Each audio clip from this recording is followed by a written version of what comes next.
Berita yang sedang viral. Pimpinan Komisi 8 DPR RI minta penayangan film His Only Son dihentikan karena dianggap bertentangan dengan ajaran Islam. Kelakuan oknum anggota DPR ini adalah sebuah pameran ketololan yang sangat nyata.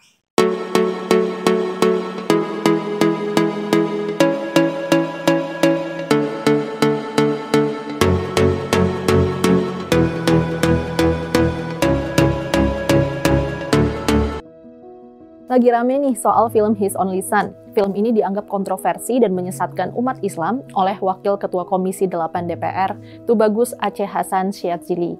Karena itu, dia minta agar penayangan film ini diberhentikan di bioskop dan dilarang tayang di semua platform. Assalamualaikum Pak Aceh Hasan Syadzili, anggota DPR RI yang mulia. Pak, hanya karena di film His Only Son, Nabi Ibrahim diperintah mengorbankan Ishak versi Kristen, bukan Ismail versi Islam, bukan berarti filmnya harus di take down, Pak. Indonesia bukan negara Islam, Pak. Kristen juga agama yang diakui di negara ini. Dan adalah hak asasi umat Kristen untuk menikmati film kisah Nabi Ibrahim versi agama mereka. Kalau Bapak tidak setuju, cukup tidak usah nonton, Pak. Kalau sampai di take down filmnya, itu sama saja menindas hak asasi umat minoritas. Kalau sekarang film dilarang, lalu nanti apa kitab Injil mau dilarang juga? Karena isinya Nabi Ibrahim mau sembelih korbankan Ishak tidak sesuai dengan versi Islam, Pak. Aceh bilang, kisah dalam film gak sesuai sama cerita Nabi Ibrahim versi Islam. Dalam Islam diyakini Nabi Ibrahim punya dua anak, yaitu Nabi Ismail dan Nabi Ishak. Dalam film ini, Ismail putra Ibrahim dan Siti Hajar gak diakui. Padahal, kata Aceh, Ismail itu sosok penting dalam Islam. Dia nenek moyang Nabi Muhammad SAW sebagai pembawa ajaran Islam. Aceh juga mendesak Kementerian Komunikasi dan Informatika untuk turun tangan. Pernyataan Aceh ini dikritik banyak pihak. Salah satunya, Wakil Ketua Departemen Media dan Digitalisasi Program PP Pemuda Katolik, Francisca Silolongan. Francisca bilang permintaan itu mencerminkan sikap arogan dan gak bijak. Itu nunjukin hasrat buat mendominasi ruang publik dengan berlandaskan mayoritarisme. Francisca juga bilang pelarangan film His Only Son cuma akan menghambat terwujudnya relasi sosial keagamaan yang setara dan adil. FYI nih, film His Only Son bercerita tentang kisah Abraham yang terinspirasi Alkitab Kristiani. Karena ini film religi Kristiani, tentu kisahnya menurut versi Alkitab. Dalam film itu diceritain Abraham diuji keimanan oleh Tuhan untuk mempersembahkan putra tunggalnya Ishak di Gunung Moria. Dalam Islam sendiri ada dua versi pemahaman terkait siapa yang dikorbankan oleh Nabi Ibrahim. Sebagian ulama ada yang berpendapat Ismail, sebagian ulama lainnya Ishak. Yes, absolutely right. Ya, apa yang disampaikan oleh Mbak itu ya, bahwa dalam Islam sendiri atau dalam dunia keislaman, tentang siapa anak yang akan dikorbankan oleh Ibrahim atau Abraham, tapi nggak jadi itu ya, kemudian diganti dengan kambing domba itu. Siapa anaknya? Dalam dunia keislaman yang berkembang, itu ada dua versi. Ada ulama-ulama zaman dulu yang terpercaya, ulama-ulama awal, yang mengatakan bahwa nama anak yang akan dikorbankan adalah Ishak. Ini ajaran Islam. Nah, tapi dalam perkembangannya ratusan tahun kemudian mulai muncul ulama-ulama yang menafsirkan bahwa nama anak yang akan dikorbankan adalah Ismail. Sedangkan di dalam kitab suci Al-Quran sendiri tidak ditulis nama anak itu. Ya, meskipun kalau kita teliti dengan jujur, dengan pikiran yang bersih, jernih, tidak kotor, tidak kadarun atau tidak kadrun ya, maka kita bisa mendapat informasi yang sangat mantap bahwa Al-Quran sebenarnya mengindikasikan anak itu adalah Ishak. Nah, tentang hal ini sudah saya ulas ya. Teman-teman silakan simak di video yang terdahulu. Ya, saya tidak akan ulangi lagi karena video itu sekitar lebih dari 15 menit. Teman-teman simak untuk video lengkapnya ya.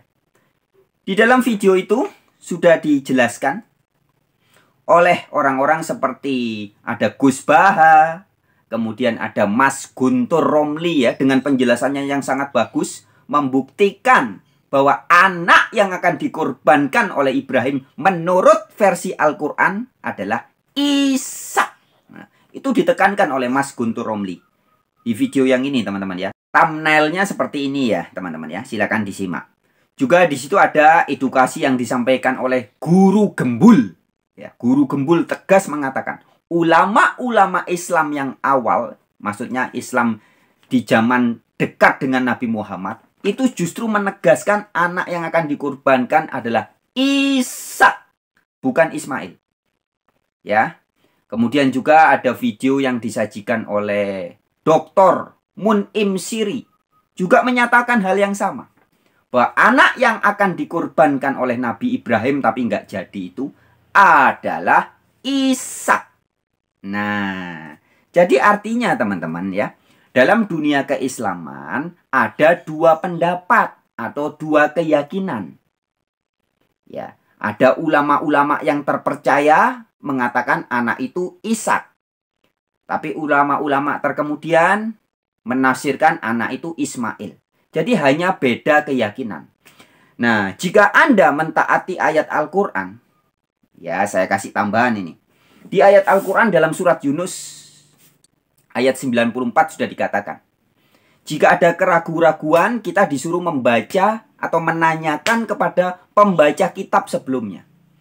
Jadi kalau Anda taat surat Yunus 94, ketika membaca Al-Quran kemudian Anda bingung, Anda tanya kepada pembaca kitab sebelumnya, yaitu kepada rabi-rabi Yahudi dengan kitabnya Taurat, dan kepada pendeta-pendeta Nasrani dengan kitabnya Injil. Maka jadi jelas. Di Injil jelas disebut nama anak itu Ishak. Apalagi di Taurat.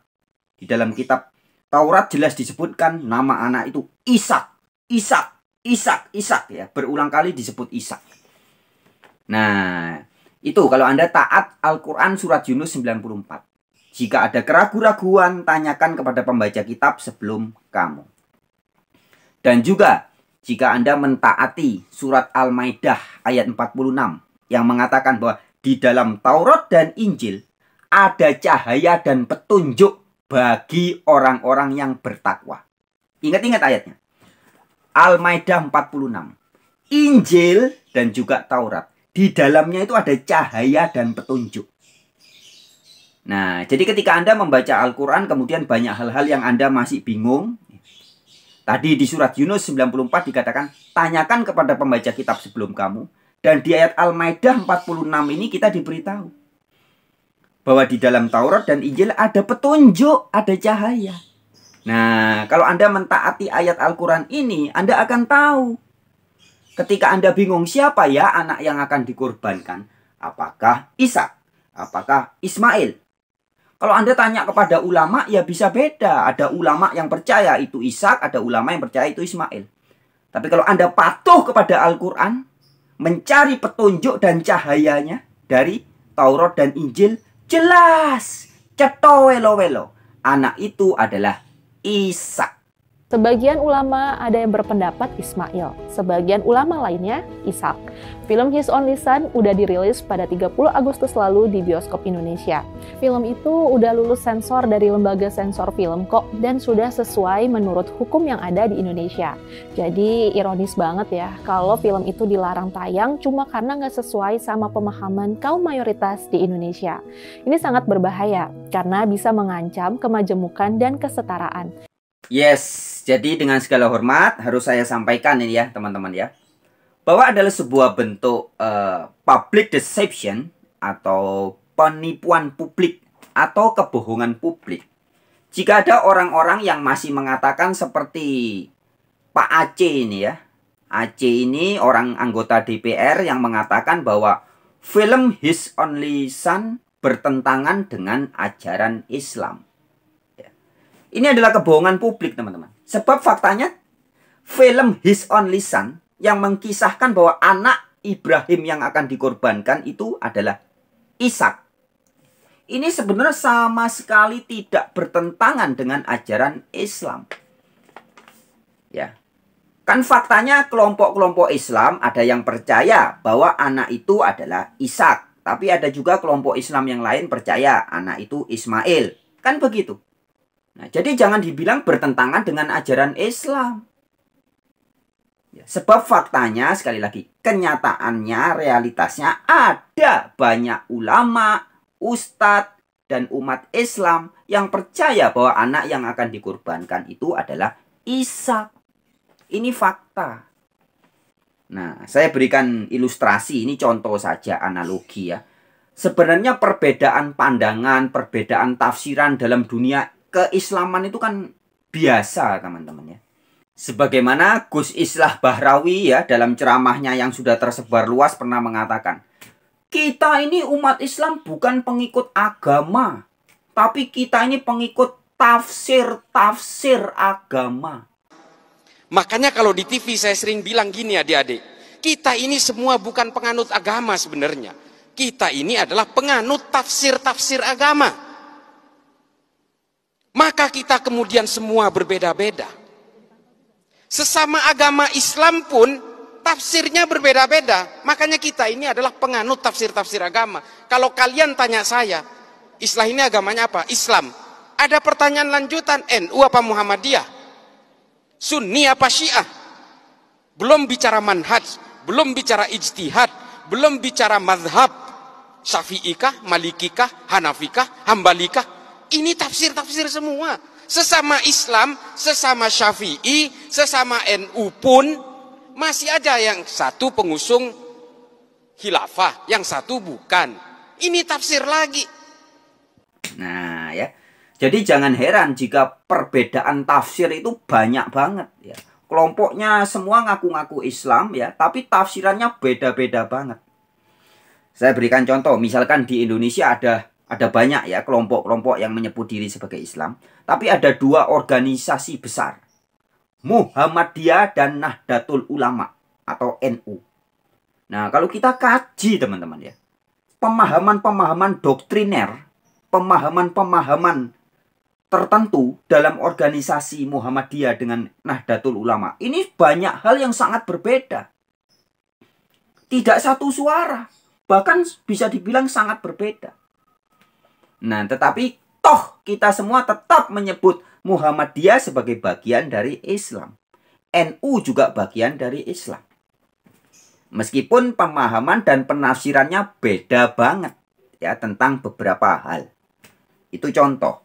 Nah, maka demikian juga jika ada di antara orang yang menyebut diri sebagai Islam, kelompok pengikut ulama tertentu meyakini bahwa anak yang akan dikorbankan oleh Ibrahim tapi nggak jadi itu adalah Ishak, dan kelompok yang lain menyebut anak itu adalah Ismail, ya.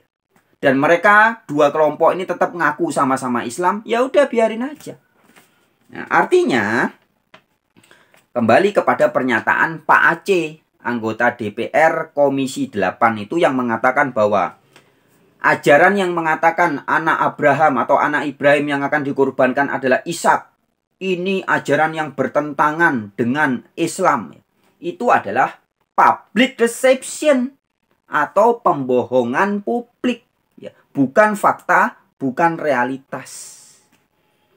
Nah, sahabat-sahabatku, orang yang menolak fakta, menolak kenyataan, menolak realitas, itu ibaratnya ya, orang itu menolak bahwa sinar matahari itu hangat atau panas. Ditolak.